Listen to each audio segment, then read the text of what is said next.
There are two kinds of villains in almost every story. The ones who kick down the front door and the ones who wait politely for someone else to unlock it, then barge in right away like they own the place. Momoshiki may have been standing outside the house that is Boruto's mind for years with the patience of a man that's standing outside the store waiting for the store to open.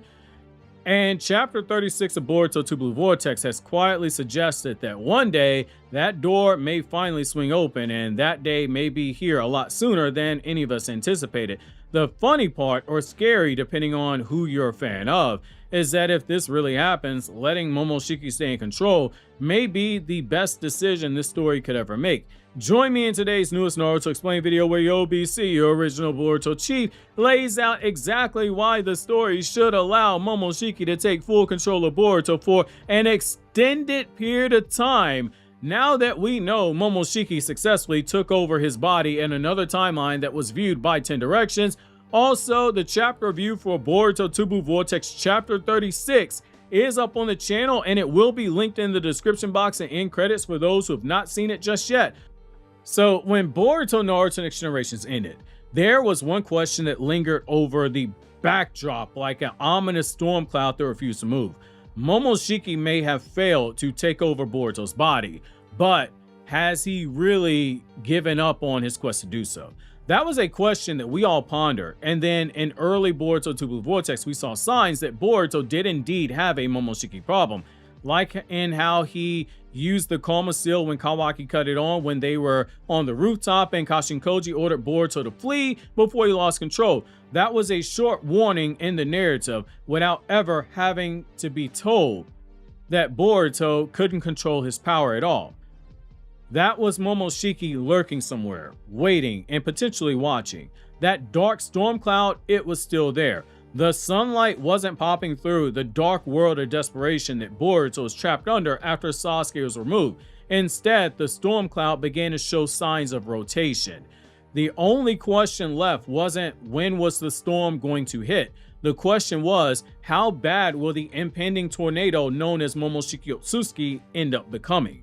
And you have to believe that Momoshiki throughout all of these years has drawn up several pictures of himself inside of his mind controlling Boruto's body. The image in his mind is almost as clear as something that he could have gotten if he was using PixAI. Most AI art generators can make a cool image, and then that's where the fun is. It just sits there looking pretty like it's waiting for a Naruto filler arc that never comes. Suddenly, that super cool idea is just stuck. However, that's why I wanted to show you guys PixAI. It's a platform built specifically for anime style artwork, and it's been blowing up in Japan with over 15 million registered users and even hit #1 on the revenue spot in Japan's App Store's graphic and design category. The really cool part is how simple it is. So simple that even Kid Naruto could figure out how to use it. Their flagship model, Tsubaki 2, lets you type exactly what you want in plain English. No weird prompt engineering or learning a bunch of complicated commands. Basically, no training arc is needed. The only thing you need are details and imagination. For instance, I'll type in an original Naruto-inspired shinobi with a glowing Byakugan and white robes and black markings standing beneath a blood red moon, and in a few seconds it gives me a really polished image. From there, I can hit anime, and PixAI's version 4.0 preview turns that image into a video clip with camera movement, lip sync, voice generation, and cinematic effects. The character keeps the same design, outfit, and details instead of randomly changing between frames, which is something a lot of AI tools still struggle with. Suddenly, your vision is brought to life faster than Tobirama taking credit for inventing a jutsu. Everything runs right inside your browser. There are daily free credits, so you can try it out without having to spend anything. And there's a huge community sharing prompts and creations if you need inspiration. Don't hesitate, download PixAI for free using my link in the description box and in the pinned comment. When you look at how Momoshiki's been treated in the story, he isn't really just the type of villain who exists for the purpose of jumping out during emergencies, like he did during the Boro fight, or to shout out cryptic dialogues like he did in the last arc of Boruto Part 1. Sure, those were things that did happen. He was used that way, and they matter a lot, but to boil Momoshiki's character down to something like that is a grave injustice in my humble opinion. Ikimoto did more than that as a writer. He was using Momoshiki to remind us as readers and Boruto as a character that his body wasn't entirely of his own.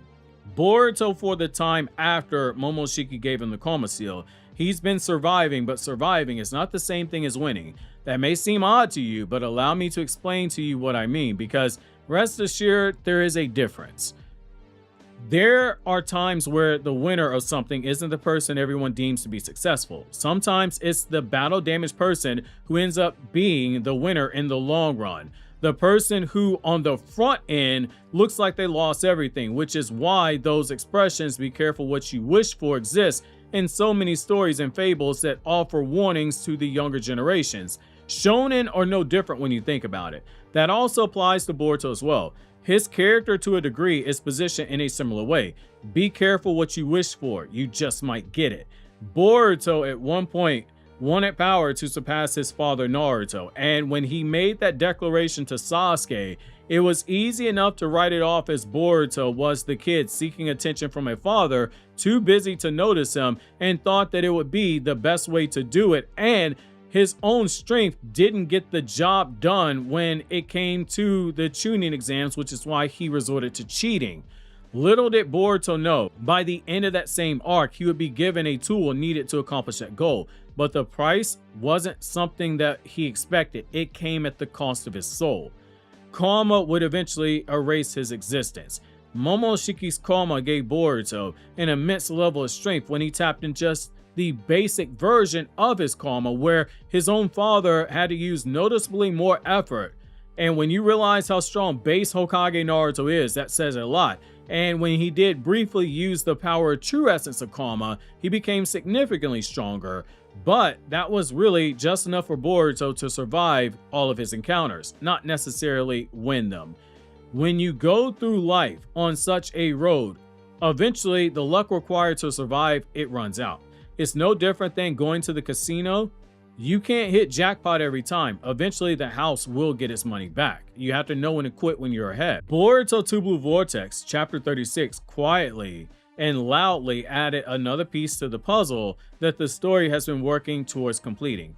When Amato got his new update via 10 Directions, we saw a future where Momoshiki appeared to have complete control over Boruto's body. The horn was out. His eye was closed. The Byakugan was activated.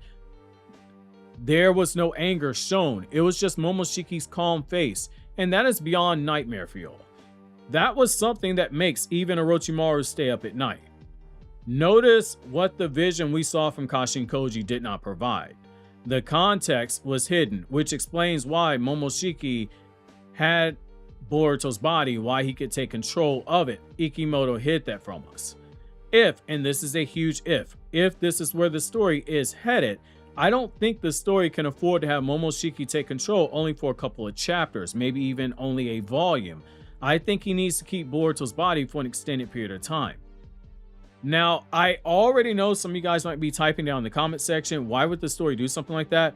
Why are you so against a happy ending? I'm not. I'm merely advocating for something I do believe elevates the story, and while it is Boruto's story, Boruto would not be the first manga to take a moment and have the main character placed on the background shelf for a few chapters, in this case for a few months, before reinserting him back into the story. I want you to think about every possession that Momoshiki's had of Boruto so far.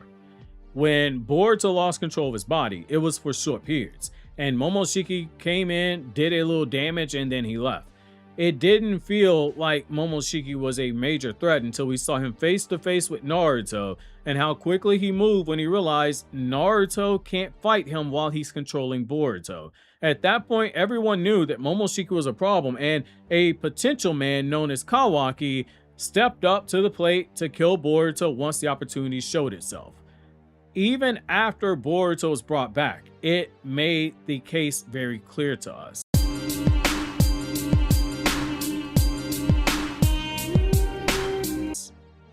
Boruto couldn't trust himself. He was losing agency over his own body. He had destroyed Sasuke's Rinnegan, and now he had almost killed his own father. Naruto wouldn't be able to kill his son if it came down to it. That became clear in the Code Assault arc. Then when Omnipotence happened, Momoshiki was ready to make his push, to make Boruto fall so deeply into despair that he could take control. He almost got the job done until Sasuke spat in and saved the day. Fast forward 3 years later, Boruto came back stronger than Jigen to a point where there were those questioning how Boruto could have ever reached that level of power in only 3 years of training. He came back composed, strategic. He rarely showed emotions. Most importantly, Momoshiki was nowhere to be found. Now, ever since the last arc, Momoshiki has come out of hiding, and our favorite alien boogeyman is every bit as dangerous as he previously was. No gaslighting. Momoshiki has evolved beyond that. It didn't work the last time he tried it. Instead of outright manipulation, he's just making a clear deal. I will give you my power and you will defeat Jura. Then I get your body. Notice what Momoshiki never said here. He never said, I won't try to take your body before that if an opportunity shows itself. He failed before. He's not going to fail again. Why is this time different? Sasuke's not here. That's a big distinction. Sasuke might have been a brooding emo, but he was Boruto's brooding emo. He represented hope to Boruto. Sasuke isn't coming now. Not because he doesn't want to, but because he can't. Sasuke's quite literally stuck in a tree. Boruto losing control to Momoshiki for keeps right now for, say, 5 to 8 chapters. That would be something very ironic. He's stronger, and yet I'd argue he's the most fragile he's ever been. Not because his resolve is weaker, but because for the last 3 years, he's lived as a ghost in the world. Out of sight, out of mind.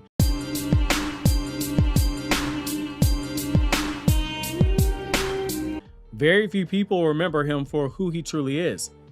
All the pain that he's carried around in silence, Momoshiki's watched it all. It quite literally made him depressed. Now he has a chance to use everything against Boruto, and the best place to start with that would be Sarada when you think about it. Boruto made a promise, protect Sarada. He promised Sasuke before Sasuke was struck down. He gave Sarada a plan that was risky. She trusted in him, and she trusted in that plan because it came from Boruto. Boruto's plan backfired, Boruto failed him. We will disagree with the fact that Boruto failed her. In fact, I would double down on it and say Boruto didn't fail her so much as they just caught a bad break. That happens. As my grandma used to say, you want to make God laugh, start making plans. However, Boruto Uzumaki will view her capture as a failure. In character, he's going to view it as his fault. That failure might lead to an emotional collapse that Momoshiki can take advantage of. At this point, you let the story play out in this direction, in my opinion. We've seen glimpses of what Momoshiki could do when he was in control of a weaker Boruto for a short period of time. Imagine what he could do with teenage Boruto, who's got a base stronger than Jigen. As a writer, sometimes it's best to let new plot developments breathe, even when you have to do something different than what you originally planned.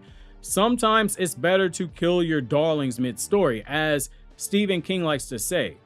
That's not saying darlings as in your characters, but the whole premise is basically that idea that you had originally, it might have been a really good idea, but maybe it's better for a different story. There are times where when you write a story, you may have an ending in mind. And as you start writing the story, you come to the realization that something else makes more sense. You realize the story is going in a different direction. That happens. Talk to writers.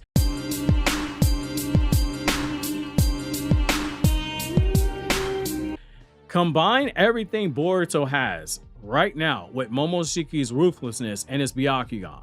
That becomes someone almost as unbeatable as, say, Naruto or Sasuke if they master every type of jutsu in the series. We as readers know what Boruto can do. We've seen it. But we also have seen Boruto being mindful of containing his damage for attacks as well. Momoshiki doesn't care if he uses a super giant Rasengan and blows up a whole section of Konoha. Humans live, humans die. Humans are nothing more than fertilizer for a chakra fruit that he wants to harvest. So what's wrong if he loses a few bodies along the way? Imagine Boruto being controlled and Kobu and the elders see Boruto behaving like a monster. Imagine Kawaki sees the monster that Boruto is. Suddenly, when he gets exposed for omnipotence, there will be those who say that he is wrong, but he was also right for wanting to kill Boruto, the monster. Human beings are very simple creatures. We put our existence over others, as a first priority if we are forced to choose. If you have to choose between saving your family and a stranger, most people choose their family. That is the ugly truth. When something arises that threatens you or your family or a loved one, you treat it as a threat. You treat it as an other. You treat it as the enemy, the threat that you ultimately end up eliminating for survival's sake. When you do that, that brings up long-term consequences. This isn't something that you can fix with one speech that Boruto can give and regain control. This might be something that you can't ever fully fix ever at all. It's a scar that will always exist. It's like a gunshot wound that still makes your bones ache when it rains years later.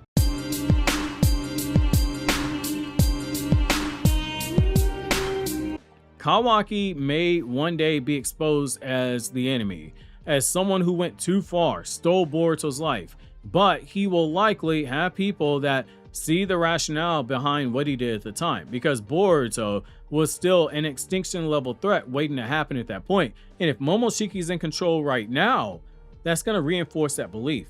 Think about the moral conflicts that ends up creating. Not just the characters in universe, but also for readers who can set aside their attachment to their favorite characters and take the story for what it is. If you do this, you're setting up a major payoff. Not because Boruto is the protagonist in a battle shonen. Boruto 2 Blue Vortex has always been the story of the boy who lost everything, reclaiming all that he lost.